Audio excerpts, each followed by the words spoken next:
Mic check, 1, 2. Are we recording? Hi, I'm Michelle Bernstein, an award-winning chef, restaurateur, and mom. I have a lot on my plate, including my psoriatic arthritis symptoms.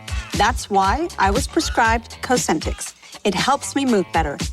Cosentyx secukinumab is prescribed for people 2 years of age and older with active psoriatic arthritis. Don't use if you're allergic to Cosentyx. Before starting, get checked for tuberculosis. An increased risk of infections and lowered ability to fight them may occur, like tuberculosis or other serious bacterial, fungal, or viral infections. Some were fatal. Tell your doctor if you have an infection or symptoms like fevers, sweats, chills, muscle aches, or cough, had a vaccine or plan to, or if inflammatory bowel disease symptoms develop or worsen. Serious allergic reactions and severe eczema-like skin reactions may occur. Learn more at 1-844-COSENTYX or Cosentyx.com. Ask your rheumatologist about Cosentyx.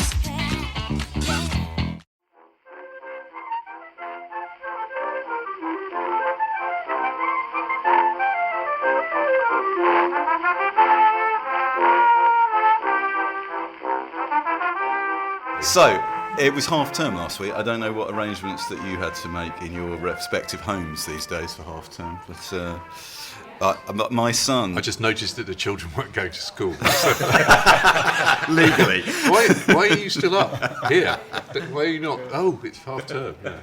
Well, right on it. I'm all over it. My son is 13, so he had quite a lot of homework to do over half term. So in the mornings, he would do his homework and talk to his friends and read a book, while I did my homework for this and read a book and talked to my friends. And then in the afternoon, Miller Pear a Feast would convene for half-term film club, right? So we had like Miller, a 3 Miller Light. Yeah, 3. We had a 3. Yeah, that's me. I'm Miller Light. We had like a 3 o'clock film every day, and so we watched. We did the classic films, because these films aren't on TV so much anymore, right? Yeah, so we watched The Searchers, and we film. watched The Third Man, and we watched The Umbrellas of Cherbourg, and we watched Die Hard with a Vengeance, so all the classics. The one that he enjoyed most that we watched was Casablanca. Now, it's been a few years since I've seen Casablanca. It's a good movie. The thing about Casablanca is not only is it a good film, and not only is it a great piece of art, but because it's a great piece of art, we watched it, and I was saying to him, this is really distressingly relevant to the world that we're actually living in right now. Yeah. You know, the extent to which it's about the problem of refugees and immigrants and fascism. There's just elements in the Third Man as well, that sort of post-war Europe. You know, you sort of feel that out of all that kind of, you know, Harry Lime kind of gun running. I mean, that brilliant scene in the cuckoo clock scene, which was mostly improvised by Wells. Wells, it is, yeah, that's right. And of course the marvellous soundtrack. But the film thing was it's really great to be watching these things with somebody who, at whatever level one is a propagandist for one's own child, of course, all the time. But at some level, you think, oh, will they go for this? Will they go for it? Old movies are. I mean, it's hit and miss. We do a thing where we alternate. So this weekend was Rory's 15th birthday, and he's a massive Japanophile and a huge Hayao Miyazaki film fan. So he said, we're going to watch one of the early ones. I said, what's it like? Is it good for a Saturday evening? He said, it looks like it might be quite sad. Actually, the title gives it away. Grave of the Fireflies. Holy God. I mean, bleak doesn't even begin to. I mean, it's just... I'm not going to give away any spoilers, but everybody dies. And it was brilliant. But, I mean, God, I'm always curious how far you can push kids. And now on BBC One, person's Doctor Who, and then Generation Game, and then Saturday Night of the Movies. Yeah. Grave of My the Neighbour Fireflies. Totoro, it isn't, is it? No. Should we? Yeah, let's go go on. Hello and welcome to Backlisted, the podcast that gives new life to old books. You join us as we're all tobbed up in our finest 18th century finery in a drawing room just off the main ballroom of our sponsors, Unbound. These introductions are getting more and more baroque. They're getting rococo. Rococo. The website which brings authors and readers together to create fabulous books. I'm John Mitchinson, the publisher of Unbound. And I'm Andy Miller, author of The Year of Reading Dangerously. And joining us today is Jonathan Gibbs, a.k.a. at Tiny Camels on Twitter. Hello, Jonathan. Hi there. Jonathan is an author whose debut novel, Randall, was published in 2014, published by our friends at Galley Beggars. And he also writes for The Guardian and the TLS and lectures in creative and professional writing at St Mary's University in Twickenham. The book Jonathan's coming to talk to us about is The Snow Ball by Brigid Brophy. And about Brigid Brophy in general. There's so many interesting things to say about her. And Another woman from the 20th century who we perhaps have failed hasn't to read. hasn't had her full due. We will get onto that in a moment. But first of all, I'm turning to my colleague, as is traditional on these occasions, to say, John, what have you been reading this week? Well, I've been reading this week. In fact, I've been rereading because I got the most delicious thing happen to me this week. The estimable people at Little Toller Books, who are a terrific publishing house based down in the southwest, who really totally dominate now the reprints of classic and new, indeed, books about landscape and the countryside, nature. Sent me a package of books, including one of the books that I love most in the whole world, which is, I know I'm beginning to sound like a bit of a bore about shepherds, but this book is A Shepherd's Life by W.H. Hudson, which I think is my favourite book, kind of natural history monograph of all time. It's a record of one shepherd, but Hudson himself is just this kind of extraordinary protean figure. He was born in Buenos Aires to American parents, so grew up in Argentina on the Pampas as farmer, and came over here in the late 19th century, and kind of carved out a living as a sort of a jobbing writer, but spent quite a bit of his time in Wiltshire and Salisbury Plain, and this book really is the account of his time there. It follows the life of a shepherd, Caleb Borkham, and it's the whole of a shepherd's life, but it's also the people that he knows and that he meets. And I think people who love Hudson, and they include Conrad and D.H. Lawrence, and I think Adam Thorpe, wonderful novelist Alverton, who wrote the introduction to this Little Toller edition. There's something about him being an outsider which makes it's not tinted with nostalgia in the same way that some of those narratives are. Richard Jefferies was a local boy writing about what was passing. Jefferies, and I'll read a tiny little bit in a moment. Jefferies does that, but Hudson does that, but he does it with a kind of a robustness. I mean, the language. I think Conrad said once he writes like grass grows. Well, it's sort of like got to be sympathetic to Conrad. He was writing in his third language by this stage, but couldn't have been easy. But Hudson does have this thing, this amazing kind of. So I'll read you a little passage to get a flavour. This was published about 1909. Yeah, 1909. So it's the classic. What it is the period, the pre-lapsarian, before the Great War. Yeah. But also the book is full of poverty. It's full of, there are people still alive who remember the riots in the 1830s over enclosures. It's full of pain. It's amazingly open-minded about gypsies. You get very few writers of this time, leaving aside George Borrow and the slightly romantic, but he writes about all the local kind of communities, and he writes amazingly precisely about wildlife. So it's the portrait of a community. It's the portrait of one extraordinary man, quite happy man's life. And it's a sort of you get the tremendous sense. I mean, Hudson went on was one of the founders of the Back to Nature movement in the 20s, and also the RSPB. So he's kind of an important ecological figure. But really, what's great about him is just a brilliant writer. And this is a little thing he wrote about the marigold, which gives you a sense of his kind of. He turns a meditation on the marigold into an assault on city life. Okay, how the townsman, town-born and bred, regards this flower, I do not know.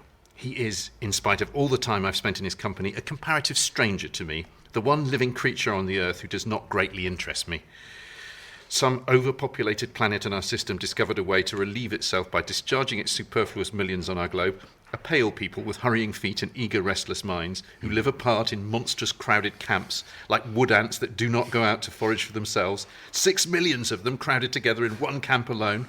I have lived in these colonies years and years, never losing the sense of captivity, of exile, ever conscious of my burden, taking no interest in the doings of that innumerable multitude, its manifold interests, its ideals and philosophy, its arts and pleasures.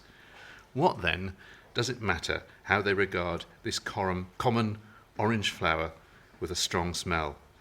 For me, it has an atmosphere, a sense or suggestion of something immeasurably remote and very beautiful, an event, a place, a dream perhaps, which has left no distinct image, but only this feeling, unlike all others, imperishable and not to be described except by the one word, marigold.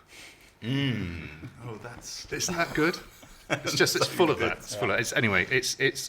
So that is available, I should say, in the interests of commercial balance, that although that is available in a handsome edition sent to John free by Little Toller, and introduced by Adam Thorpe, you listeners can also acquire this book for free from Project Gutenberg, where it can be downloaded. Okay. You can. You can. But are the next 6 what have you been reading? No, I'm not going to do that at all. But it's that thing is they're beautiful notebooks, and they're very good at what they do.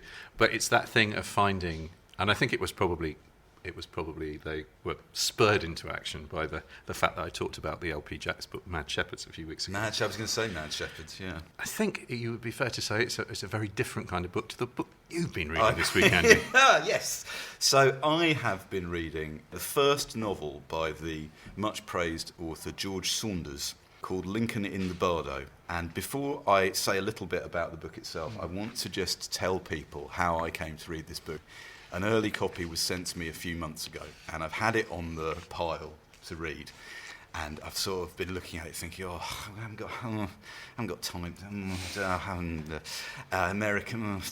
So this weekend I saw somebody raving about it. Someone I find quite irritating raving about it, and then within hours I saw someone else really slagging it off, who also I find quite annoying.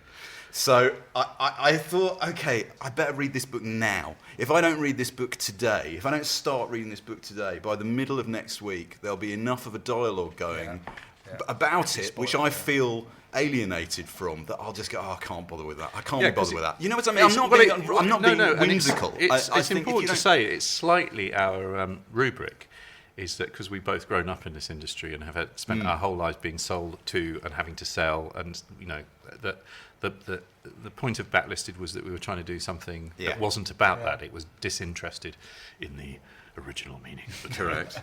So I'm sort of trying to. I thought, okay, well, I'll overcome my own. I'll react to my own reactionary nature and try and just pick. I'll pick this up. I'll read the first few pages and I'll see how I get on with it.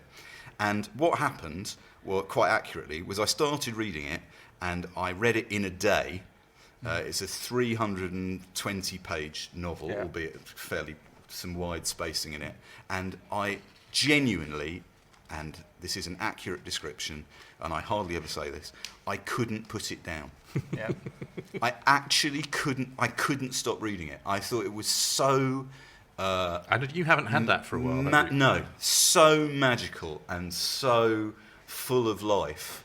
I'm not going to try and, other than to say what the premise of the book is, which is that it is an account of the death and imagined afterlife of Abraham Lincoln's young son, Willie, told through the voices, again, some factual, some fictional, of people who were there at the time, and the voices of the spirits of people in the graveyard in which Willie is interred. I don't want to talk too much about it, and I don't want to read from it. And there are two reasons why I don't want to read from it. The first is that I sort of feel this is a book, I think this is going to be a really big book. Yeah. And many of you who are listening to this will probably buy this book in a 3 for 2, or you might read it when you go on holiday, or the chances are you're going to encounter this book. And what I want to say to you is immediately, as quickly as I can, is ignore people like me blaring on about it Yeah. and try and just get to the book and read it. What's so wonderful about it is it's actually very hard for me to compare it to other writers or other books because it's not much like other writers or other books. Most books are like other books. Yeah. Reading this, I kind of thought, well, this seems so natural on the page, yet so hard to actually find a resting place for in the kind of cultural setting. It's interesting. funny, it's very moving. To read a novel about an American president right now, right at this minute, Yeah. seemed very, very stirring, actually. Had you read any of his stories, Saunders' stories, I before? I had not Right, read any Saunders yeah. stories before, and we'll come on to that Yeah. in a minute. The other reason why I didn't want to read anything from Lincoln in the Bardo is there is an audio book coming of Lincoln in the Bardo, which has a cast of 166 different readers, including the main trio are played by Nick Offerman, David Sedaris and George Saunders himself. And Saunders gave this brilliant quote when he said to Saunders, why didn't you read the whole thing? And he said, well, I can only do 3 voices. I can do like a working class guy, kind of a woman, and a British guy. So they've got those main trio, and then they've got Miranda July, they've got Carrie Brownstein, Lena Dunham, Ben Stiller, they've got Jeff Tweedy from Wilco comes in and does one of the voices. They've got Saunders' parents and his wife and his daughter. You had me at They've got- Sedaris. I mean, so I'm going to read this again on audio Great. because the audio seems. But okay, so I've said all those things. On the way here today, On the train here today, I was reading. I liked this book so much that I immediately went out and bought 2 more by George Saunders. I was reading his book, 10th of December, his book of stories that won the folio, and I'm just going to read you this 2-paragraph story called Sticks. It's a whole story. Okay, if you like this, you will love this novel. Yeah. If you don't like this, try harder. Alienating everyone listening. Take it There we away. go. It's called Sticks. Every year, Thanksgiving night, we flocked out behind Dad as he dragged the Santa suit to the road and draped it over a kind of crucifix he'd built out of metal pole in the yard. Super Bowl week, the pole was dressed in a jersey and Rod's helmet, and Rod had to clear it with Dad if he wanted to take the helmet off. On 4th of July, the pole was Uncle Sam. On Veterans Day, a soldier. On Halloween, a ghost. The pole was Dad's one concession to glee.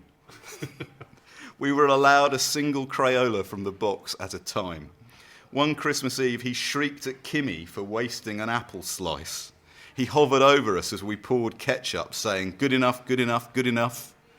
Birthday parties consisted of cupcakes, no ice cream.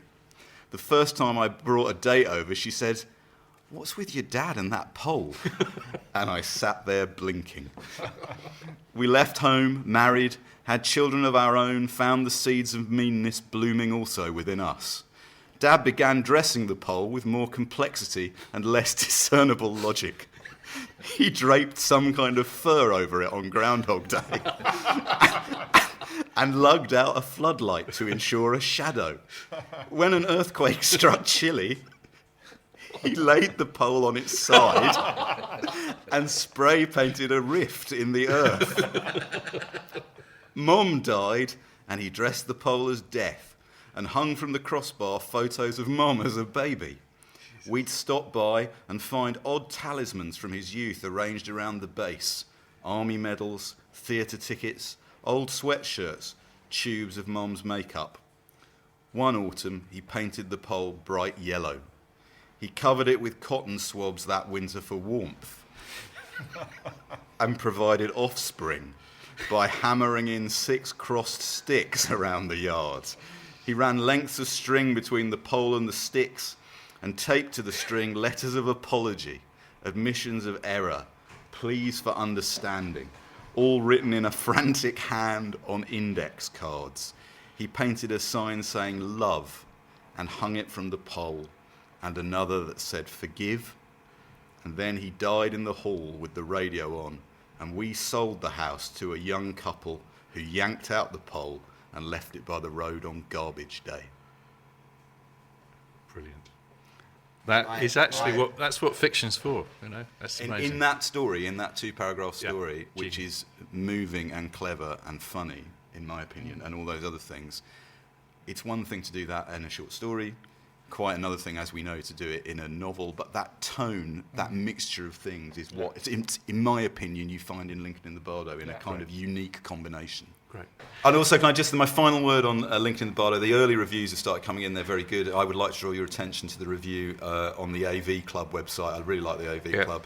And the headline of their review, this is not what you would find in the TLS, but is accurate, is simply, George Saunders' new novel will blow your fucking mind. So, That's pretty good. So that's my last word on that. We'll be back in just a sec. And so, turning from Lincoln in the Bardo of George Saunders, Some Shepherds, to The Snowball by Brigid Brophy. So we all read this week, right? Yeah, and it's funny you should say that thing about finding it hard to contextualise Lincoln on the Bardo. I found it very difficult to think of anything that The Snowball was like. I was really trying to think, where has anybody taken one art form and turned it into another in quite the way that this book, it builds up some kind of resonant relationship with Don Giovanni, the opera. I agree with you, John. It's really interesting to try, and it's very original and very unlike anything else I've been reading for a while. And consequently, it took me a while to sort of settle into its rhythms. But once you do, it is a little small, perfect book. I agree. I found it rather, I don't know, I was enjoying it, but I was thinking, okay, well, this seems to be holding me at arm's length. I wonder why. Yes. Is it deliberately holding me at arm's length, or am I holding it at arm's length, in fact? And actually, I realised that there's a certain artifice and deliberate coldness to it, right? I would say that actually, I finished reading it, I thought, wow, that was really good. That was really good, and I've thought about it all week. It's really stuck in my brain. Gets in you. Jonathan, when did you? It was your idea that we. It's your idea. It was still your idea. When did you discover? We need to. I feel in this discussion we need to place it in the context of Brophy's life and career, which is why we'll keep coming back to that. Yeah. When did you first encounter this book and/or Brigid Brophy? Well, the first time I encountered Brigid Brophy was probably about 20 years ago, and I picked that book that you have there, Hackenfeller's Ape, in that Virago Modern Classics edition, off a shelf of the flat of my uncle and aunt, who I was staying with for a weekend, and I read about a quarter of it or something and thought, this is pretty good. And then I didn't think of her again until I think about 5 years ago, I saw a different edition of that book in a second-hand shop and liked the cover design. Remembered that I'd enjoyed it, picked it off and read it, and then started getting hold of the other ones. I mean, there's only one of her novels in print, so it is second-hand shops and eBay to get hold of them. And I think I read 3 or 4 of her other novels over about a year, but I read them more than once. Well, not all of them, but the ones that I liked more than once. And I think you do need. It helps to come back to them again. I mean, it certainly helps to have some context of her life. I mean, I started to get interested in her and looked into the background, and it is fascinating who she was and all the reasons why she might not be quite so high up in our or quite so obvious on our radar compared to other people who are writing at the same time. So her first novel, Hackenfeller's Ape, beat Iris Murdoch's first novel, Under the Net, to the Cheltenham, what was the first novel prize at the Cheltenham Literary Festival. Did it? I knew that it won the prize. I didn't know. I read Hackenfeller's Ape is short. It's like 120 pages. I read that this week. I have to say that's terrific. I don't think it's better than The Snowball. No. But it's more approachable, I think. Wouldn't you say? Yeah. It's sort of it's funny. It's more of a romp, I think, than The Snowball. I mean, I know nothing about opera. I like going to the opera occasionally, and I just feel that a book like this on a second or third reading, I mean, it's so simple. It's set at a costume ball at this rich couple's house. An 18th century costume ball. So everyone's wearing, the women are wearing, there's a brilliant line about the women having huge wigs, and it's the first time, it's difficult to see the men because the men are all in flat shoes and the women have all got the high wigs. And it starts at about 10 to 12 when they're getting ready for Auld Lang Syne. Yeah. And the costume ball is going to end at 8. And it's basically the story, I mean, there's the blurb will say, we'll read it in a sec, as far as I'm concerned, it's the story of a seduction. There's the main character, Anna, who's come as Donna Anna from Don Giovanni. And by the way, how much chutzpah have you got to have to quote yourself as your epigraph. Yeah, could we just say for people could you just read the epigraph of the book? So the epigraph to The Snowball by Brigid Brophy is this: that most fascinating subject for gossip, whether when the opera opens Don Giovanni has seduced or has just failed to seduce Donna Anna, will no doubt go on being debated for another 2 centuries. Brigid Brophy, Mozart the dramatist. Footnote. I mean how your epigraph is a footnote from one of your other books, and it is absolutely. I mean, that in Embryo is the book. It is about what happened. It's a sort of a fictional exploration of another work of art, which is the opera. Yes. Yeah. And yes.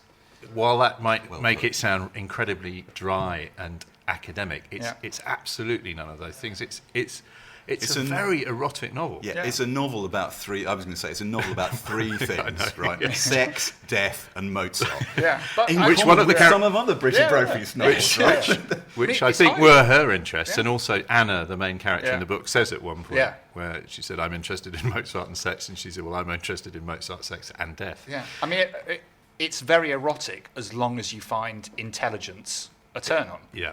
Well, I got a couple. There's a couple. We'll get into that more in a minute. But it's also, you said, Jonathan, it's a book about a seduction. It's actually a book about 3 seductions, isn't it? Yeah. Yes. And 3 sexual relationships contrasted with one another at different points in that sexual relationship. Exactly, There's a 3 kind of archetypal: the teenage love, middle-aged love, Tom and Tom, indeed, and sort of grand kind of amour fou. That sort of what's it called, coup de théâtre, where they come together and coup de foudre. That's the one. Yeah, coup de foudre. But could be a coup de théâtre. But it's such dry. It is distanced, and so it is hugely. There's a lot of passion there, but they also hold each other very coldly at a distance. It proceeds very slowly, that seduction. And it appears to be off the cards for quite a considerable chunk of the book. Yeah. I mean, it's also there's the teenage bit, which is, I think, really well done through the brilliant device of having a precocious 15-year-old girl writing her diary, absenting herself from the adults' party and writing her diary. The diary which she says she wants to record everything just as it happens, which, as they say, with hilarious consequences later in the book. I will be reading from those hilarious consequences in a short while. You're going for the... Shall I read the blurb now? Yes. And then maybe, if I read the blurb, and then maybe, Jonathan, you could read a little bit, that would be great. So this blurb is from a paperback edition published by Cardinal, who were part of Sphere, the Picador bit of Sphere. This was published in 1990. Here is the blurb. Wealthy, seal-like, and much married Anne is giving a glittering New Year's Eve costume ball. The theme is the 18th century, in keeping with her elegant house, and she is swathed in gold lame, a solid gold orb, to represent the queen whose name she shares. Her best friend Anna, and there's a bit of chutzpah calling two of your main characters Anne and Anna, who prefers perfection to life and is obsessed by Mozart, sex and death, is dressed as Donna Anna from the opera Don Giovanni. Within the shimmering, faded opulence of the great rooms, an elaborate sequence of events gracefully unfolds. Anna spies a masked man in black, Don Giovanni, the heartless and impious seducer who did he, seduce Donna Anna. Ruth, a young Jewish girl dressed as Cherubino, sees all and frequently escapes to write it in her frenzied diary. Yet she still looks an unlikely candidate for divesting a young Casanova of his virginity. Upstairs, an act of, quotes, perfect bad taste, unquotes, is foiled by an act of huge and exotic normality in the warmth of a white boudoir. Yet there is a strain as constant as the falling snow outside, of unease beneath the glitter. What a great blurb. Yeah. I think that's a really good blurb. Brilliant blurb. Well done, the Cardinal Marketing Department. And then there's a quote from Iris Murdoch here. I'll just read this quote. It says, very beautiful, brief and taken all together or line by line, exquisitely decorated. What a pleasure it is to come upon a novel which so palpably enjoys itself. Not only the reader, but the characters savour the deliciousness of the world that surrounds them. Superb, sheer artistic insolence. And that review is in no way compromised by the knowledge that Iris Murdoch was at the time she wrote it, in a relationship with Brigid Brophy. I wonder where suddenly saying that, I wonder where that comes. It suddenly made me think of The Black Prince, which is Murdoch's own kind of fictional kind of attempt to rewrite Hamlet. Yeah, I mean, because I think less successfully than Brigid Brophy does with Don Giovanni. Brophy got off to a quicker start than Murdoch, but by this stage, Murdoch was well ahead of her in terms of success and acclaim. I have to. Matt was saying to me earlier, do you think you have to know the opera to enjoy the book? I have to say, this is the second novel I've read in the last year based on Don Giovanni. Really? What was the other one? The other one is After the Death of Don Juan by Sylvia Townsend Warner, which is a book about sex, death, and the Spanish Civil War, rather than sex, death, and Mozart. But I know nothing about Don Giovanni, and I would say, my own experience, Matt, is no, you don't. I think you don't have to know. And by the end of either of those books, you'll know a lot more about Don Giovanni than you did at the beginning. Yeah. So, what do you think? No, I don't think so. I think I got more out of it. I mean, she drove me to listen to Mozart. Brigid Brophy did. Right. And you can't listen to opera while you're doing the washing up. I mean, you can once you know it. You have to invest in listening to opera.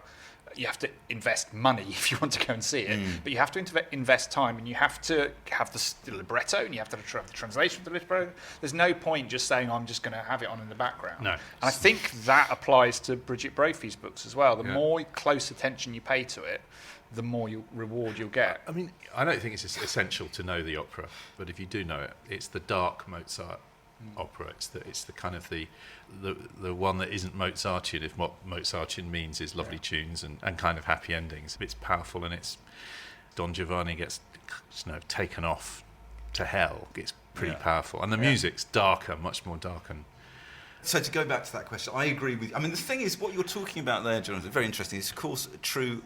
It's not. How can I put this? One doesn't have books on in the background. I suppose one could if one has audio books. But one of the things with Brophy, and I think several of, actually, in fact, the book we discussed on the last episode, The Horse's Mouth by Joyce Carey, which I know, Jonathan, you're a big fan of that book. You can't sort of, you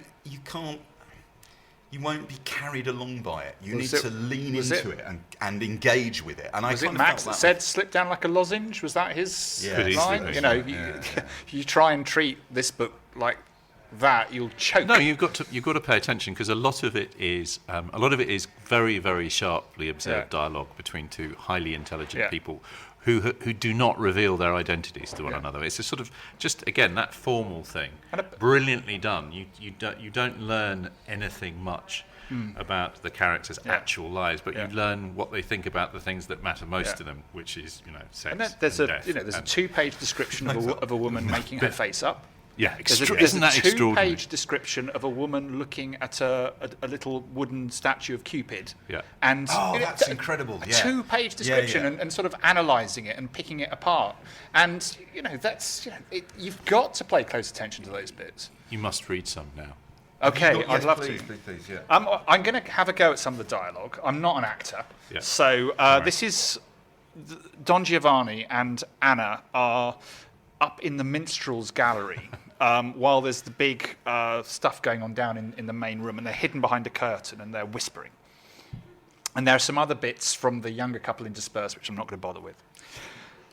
Actually, said Don Giovanni, as though it took him an effort to speak, I like Siamese cats rather better than the ordinary kind. I like you, Anna said, without any emphasis or expression at all. Don Giovanni made no reply to what she had said, but after a little she discerned that he was peering through the dimness towards her, towards the place at the rise of her breasts, where a little more to the left and to the right she had stuck a beauty spot. I like your beauty spot, he said. I've liked it all night. I like you, she repeated, in the same way as before. Yet the curious thing is, he said, that although I like it, I want to take it off.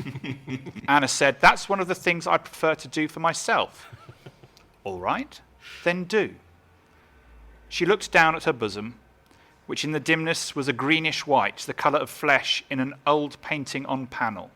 She put her thumbnail under the edge of the beauty spot. Slowly she peeled it off, held out her hand, and let the beauty spot tumble invisibly to the floor. "You realise," he said, "that you've made me terrified to touch you." "Yes. I've been enjoying your terror for some minutes." "Are you cruel?" he asked. She seemed to be breathless for a moment.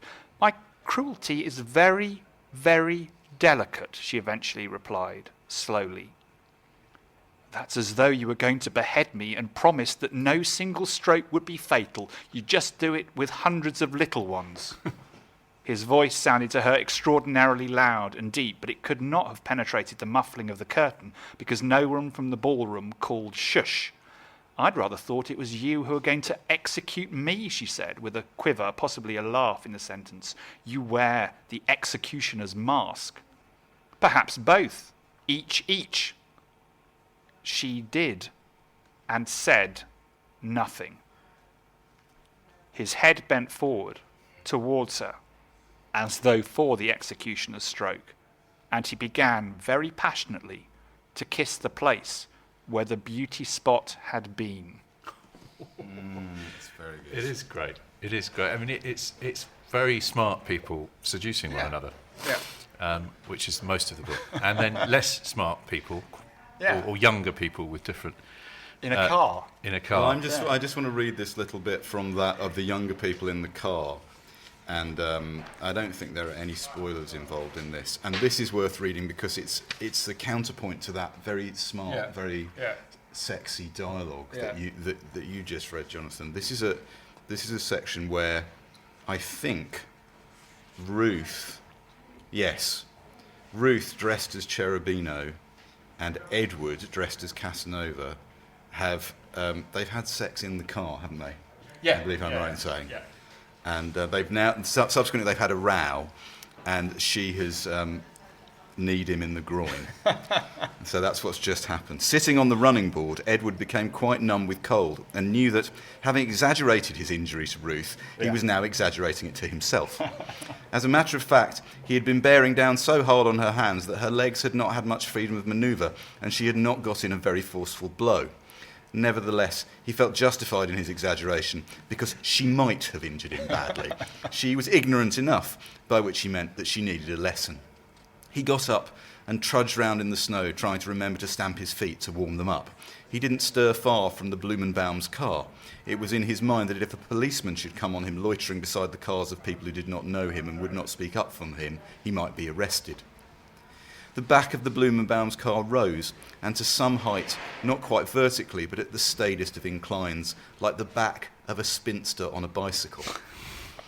Edward's own taste preferred cars that crouched low as though over dropped handlebars. That was what he would have bought if he had had the same amount of money to spend on a car as Rudy Blumenbaum had spent on this. But he did not trust his own taste, and thought that if he had had the money to spend, he would merely have betrayed the shallowness of his taste. Yeah. He believed in good and bad taste as absolutes, though not in his own ability to tell them apart. What Rudy had got for his money was not merely luxury, but respectable luxury. The respectability that went with old-fashioned things, with the look of ancien régime. Edward hated and despised Rudy Blumenbaum's car, but would not for the world have forfeited his connection with it. He half hoped a policeman would challenge him. It was a connection to an object Edward could not have acquired, because his taste would not have been elastic enough to let him reach for it. He felt towards the Blumenbaum's car as a young man might to an elderly spinster distant connection who was tiresome, old-fashioned and tedious in her insistence on discipline, her hints that young people should be taught to sit up straight by having boards strapped to their backs, and yet invaluable because she had a title. On the staidly sloping back of the car, snow had uncertainly gathered. It might all slide off in a sheet at any moment. It had compiled from the bottom upwards, and at the edges and top, the staid dark green paint was still visible. Taking great care not to dislodge the whole sheet. Edward's finger wrote in the snow, "Jew boy." And then he went, quite happily, back to the ball. Now, first of all, there is some, I would say in that extract, there's some fantastic comic writing. Yeah. There's some very good intellectual, metaphorical Yeah. writing. There's also, what I love about Brophy and the books that I've read by Brophy, and this applies to everything that I've read by her, she had teeth. Yeah. When Absolutely. she wanted to bite, Yeah. she actually bites there really quite hard. I think that's a really terrific piece of writing. Yeah, I mean, it's there's very little bad writing at all, if any. I mean, all the sentences I think in this book are, you can feel, it's that sort of worked over quality that she does. There's nothing slack, nothing loose, and the things that you think are going to be the things that are most difficult to do. I just wanted to read just a very short thing. And it does give away the fact that Anna and Don Giovanni have had sex. But if you're going to do sex in a book, this is I think about as good as it gets. And I think these passages were in the 60s were pretty controversial. But this is post-coital, in case you hadn't gathered. Anna lay listening bodily to her after sensations. An intense, deep-buried throbbing shook the lower part of her body, as sobbing might have shaken the upper. Indeed, these throbs seemed to her an exact counterpart and antonym to sobs. They made an outburst, a shower of pleasure, the opposite of a storm of weeping. In a storm of weeping, there would have been, as in all storms, a wry warmth and happiness, if only for the relief and release. And equally in this most intense, least voluntary, and therefore most death-imaging of pleasures, there was, and also for the release, a wry sadness. Kind of all the themes of the book in one short paragraph, and hard to do that well. So that's 1964. Yeah. 1962, you have Flesh, which has also got a lot of sex in it. 1963, in the middle of those two, you've got the finishing touch, which is this lesbian Colette-ish fantasia with the headmistress based on Anthony Blunt. I read that this week as well. It's one of the most peculiar books I've ever read. That's not unreasonable, is it? Makes Jean Brodie look pretty sort of funny, tame. though. It's funny, though. It's really funny. That she can't finish any of her sentences. She just bring me the... And That's right, yeah. And what I love about the thing that I love about Flesh, there's a bit of sex in Flesh that I love as well. And she writes about sex from a man's point of view. I mean, heterosexual sex from a man's point of view brilliantly. And it came out in 1962. 1962, if you look at it closely, is the year in which On Chesil Beach is set. So I can't remember their names, but that poor couple, Yes. if only they'd read Brophy, it all would have been okay, because Flesh is about an experienced woman who marries a man who is a virgin, and she brings him out of himself. It's a reverse Pygmalion. And if only poor old whatever his name, with that awful seaside night, it just proved, yes, it was controversial, but it shows that people were writing intelligently about sex in the early 60s, not in a sort of Kingsley Amis way, but in a Yeah, she's definitely. She seems to me she's definitely at this sort of Burgess Murdoch end of the highly intellectual game playing. Yeah. But as you say, what I like is that there is genuine teeth when she goes for it. That She was also, as we were saying, I want to do the biography in a moment. Yeah, but she was. I wanted to play a clip of Brophy because she was quite media savvy. She was on TV a lot in the 1960s. There is a clip up on YouTube which we haven't got an excerpt from. I will tell you why in a minute. But there's a clip of Brophy on a panel discussion about marriage with the none more 1960s lineup of Brigid Brophy, Diana Rigg, Cathy McGowan, Adrienne Puster, and Georgia Brown. Excellent. The most amazing clip, right? And unfortunately, they are being interviewed by a now disgraced pop star and DJ and pundit who has put the thing on his own YouTube channel. So it's up to you, listeners. if you wish to go and listen to it, you can. but also and Brophy brilliantly, as one of the YouTube comments says, Brigid for the win. Yeah. That first of all, she's very funny, and so Yeah. well, she smokes through the whole thing. Yeah. Great. You know, but she's very much in that, like I mentioned B.S. Johnson. She's very much But in that kind she of was a powerful public I mean, intellectual. She was a you sort know. of socialist, public intellectual. Yeah. She was. She made the intellectual case for animal rights. Yeah. Very strongly. She was vegetarian. Yeah. I will. Let me just do the bio, and then we must talk about, again, listeners other will stuff. understand why her book 50 Works of English Literature we could do without. But okay, so she was born in London in 1929, the daughter of the novelist John Brophy. Educated at St Paul's Girls' School and St Hugh's College, Oxford, from where she was sent down, I believe. I'm right saying that, right? Yeah. In 1954, she married Michael Levy, who was director of the National Gallery from 1973 to 1986. He was knighted in 1981. Had a daughter, Kate. Hello, Kate. And three grandchildren. In 1984, she developed multiple sclerosis, progressive and disabling affliction, and she died in 1995. Now, most of her novels were written in the 1960s. They were, well, we've mentioned most of them. The only ones which weren't were The Adventures of God in His Search for the Black Girl in 1973. Stories, I think. And Palace, is that Stories? Yeah. And Palace Without Chairs in 1978. I haven't read that yet. Yeah. It's a weird sort of allegory. And also In Transit, which is in print, I think, from Dalkey Archive, and that's a very strange sort of postmodern thing. I don't like it very much. It would fit into 100 different literature courses. And the one that's in print is The King of Yeah. a Rainy Oh, which is Country, superb. Yeah. 1956, which I didn't have time to read. I'm going to read. I see lots Beautiful of edition people from praising Cedar that Camp book. Press, another Yeah, I mean, it's worth saying I'm definitely going to read more Brophy. I mean, she's too good a writer not She- to want to kind of. She also wrote, as we've been discussing, incredible range of non-fiction. She wrote books about Mozart, Aubrey Beardsley, that peculiar book about Furbank, as you said, a book about the rights of animals, a guide to public lending rights. She was instrumental in establishing public lending I rights. just want to read a bit. Her agent was the late Giles Gordon, who is the agent who founded Curtis Brown. I think I'm right in saying. Don't know, but he I might be right. And he wrote He her wrote the obituary funniest for the book ever Independent. about the agent life called "Aren't We Due a Royalty Statement?" Which, if you've never read it, I've never read anybody who's ever worked in publishing should read that book. It's Well, this is him writing about her. actionably funny. He said, Brigid Brophy's achievement as patron saint of public lending right, PLR, which is the thing that, you know, if somebody borrows your book from a library, you get paid for it. Yeah. That's thanks to Brigid Brophy. Yeah. It's all the more remarkable in that writers rarely have the energy or commitment to do anything but write and grumble about how inadequately they have been paid and published.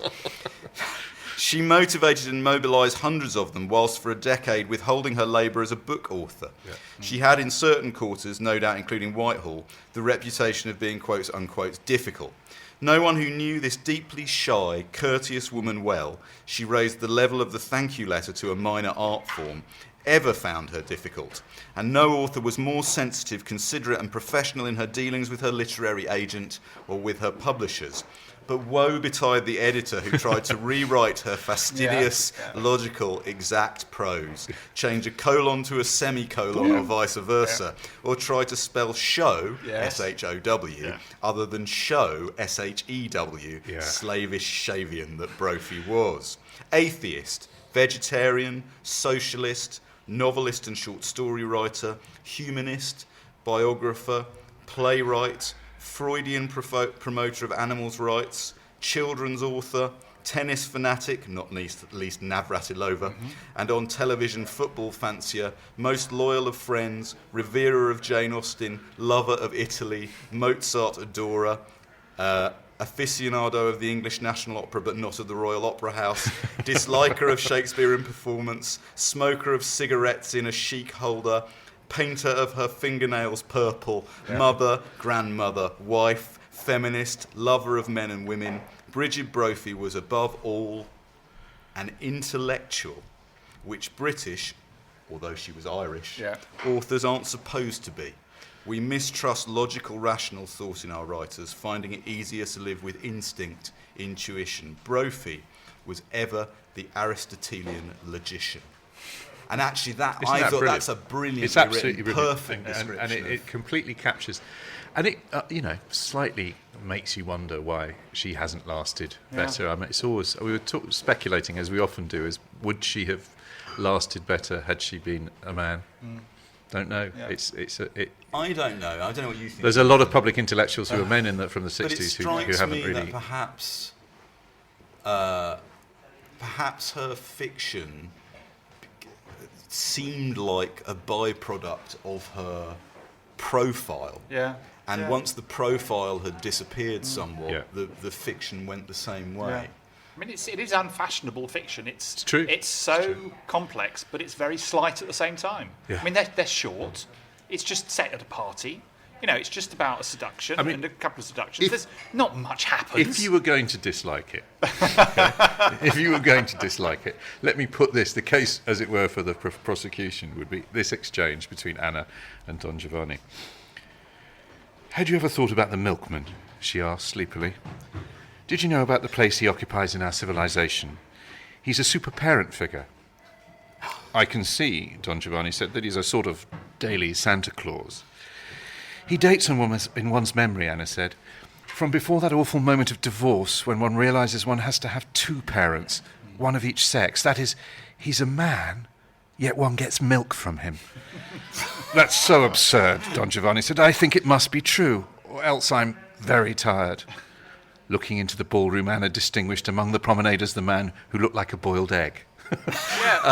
Yeah. But yes, she was a devoted Freudian. Yeah. And, that's why the book, The Black Ship to Hell, is incredible. She's arguing the minutiae of something that we've all absorbed the Idiot's Guide to.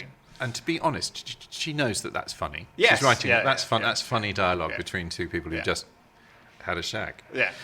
Also, they were saying earlier this was made into the Wednesday play on the BBC in 1966.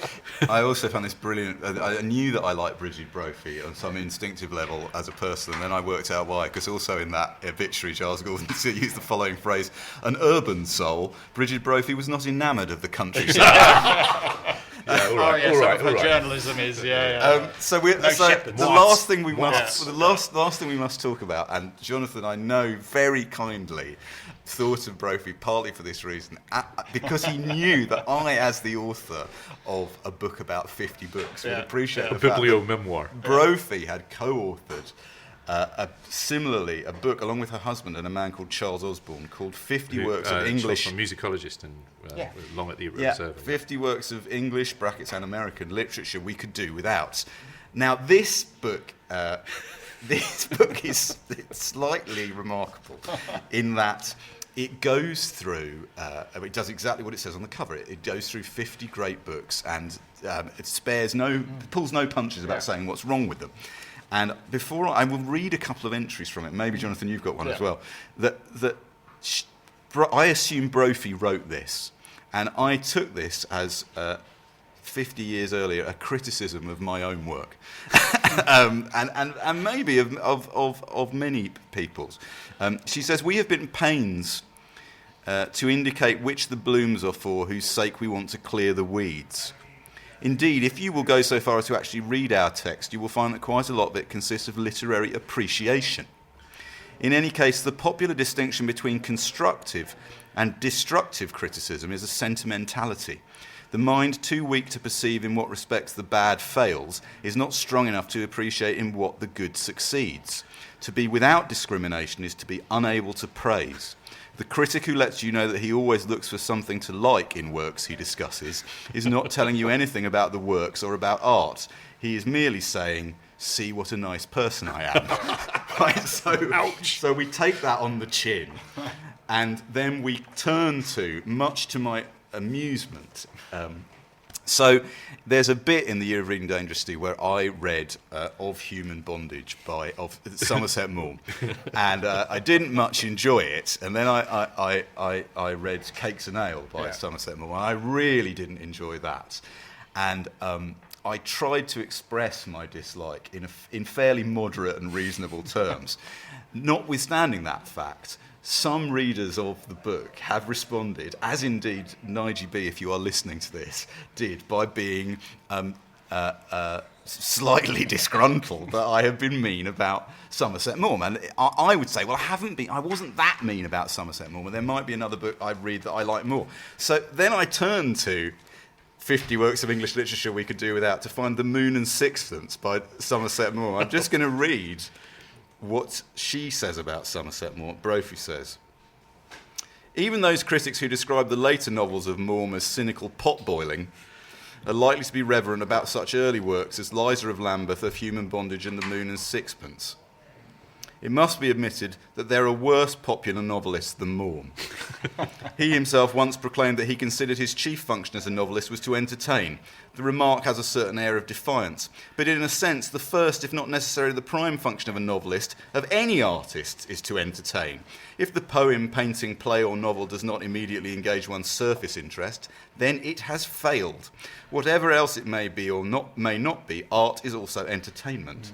Bad art fails to entertain. Good art does something in addition. Maugham's limitation as an artist is that he is equipped to do no more than entertain, and that, in consequence, he achieves no more than his immediate aim. He is working always at the frontiers of his meagre imagination, and the talents that he undoubtedly possesses are not in themselves sufficient to sustain one's interest in his narrative. The best that can be said of The Moon and Sixpence, and for that matter of Maugham's entire oeuvre, is that it is admirable middle-brow stuff, ideally geared to the demands of the stockbroker who likes to parade his literacy but has no taste for literature. Whack! Ouch! I mean, here's the thing. I believe this book, when it was published, as no doubt they wished, provoked quite a few people. It was published in the States. It's journalism, really. I mean, but here's the thing it's about out of it. printness, I should just say. Well, and also, there's a fair number of the books that are treated that aren't even really worth dismissing because nobody reads them anymore. Yeah. But what's so good about it, and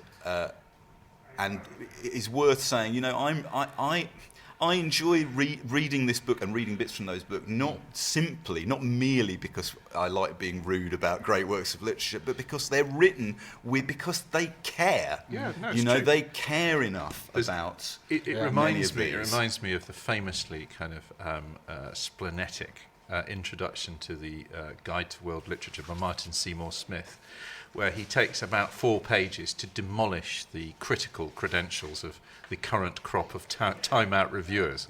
I mean, it's an entirely ridiculous place to settle scores, but it's a fabulous. I think he says that it's like a football team that goes out onto a field without anybody having informed them of the rules of the game. But it's the same thing. I mean, it's like A.A. Gill at his best. Yeah. But I mean, you know, I guess the interesting thing is why Tess of the D'Urbervilles is still taught at schools and is still read. I mean, whereas many of Brophy's novels are not I say in print. I say nothing. I mean, I think the point about this book that we're discussing, The Snowball, is that it really ought to be read. Yeah. It's crazy that it isn't in one of the classics, a 20th century classic, I think. Yes, I agree, and I think that, based on our discussion, Jonathan, and the other books, it seems to me there's probably a core of novels in the 60s novels which should be treated much more seriously as a body of work. Again, like Johnson, you know, that idea of those 6 or 7 novels. And also dealing with sex in a way that hadn't been dealt with. Yeah. Do we? I think we have a tenuous link, don't we? Yeah. Oh well. This is And my our guest tenuous is providing the Yeah, amazing. this time. Yeah. Okay. I enjoy listening to the podcast, and I wonder Thank if you, Jonathan. you guys can guess You can of come back. the guests that have graced this kitchen table at Unbound, which have I been in a pop band with? Well, we tried Linda Grant earlier. Yeah, we're guessing it wasn't Linda. One guess each. John, you go first. Well, it's true. I mean, the obvious one would be to say Andrew Mayle. No. Right. It must be something more unusual, is what I'm thinking. What instrument did you play? He's a You bass played guitarist. bass guitar. I reckon that you were in a band with the musician and comedy writer Jason Hazley. Yeah, and I was at school with him and Joel. Oh, There there you you go. There you go. go. Were they in? Were you in the band with him, or with both of them? Or were you all in a band together? We're all in a band together. Were you? Well, after a while, Jason wasn't in it anymore. He was by far and away the best musician. But Yeah, Joel and I carried on in the band for a couple of years, yeah. did you? Brilliant. But Good we Lord. rehearsed together. And what was your sound? Can I say indie? And that, Yeah. More important. What were you called? What were you called? Oh my God! They're not going to forgive me this, but we were called. I think in homage to the Soup Dragons, we were called the Carved Wooden Bookends. They're not going to forgive me. If I get a call from a lawyer, you're going to have to edit that bit The out. carved wooden bookends. Backlisted now has a house band. Everybody. Right, I think that's probably enough. It's a good point to stop. Thanks to Jonathan Gibbs, aka @tiny_camels, to our producer Matt Hall, and thanks once again to our sponsors Unbound. You can get in touch with us on Twitter, BacklistedPod, on Facebook, facebook.com/backlistedpod, and on our page on the Unbound site at unbound.com/backlisted. Thanks for listening. We'll be back with another show in a fortnight. Until then, goodbye from me. Here's looking at you, kids.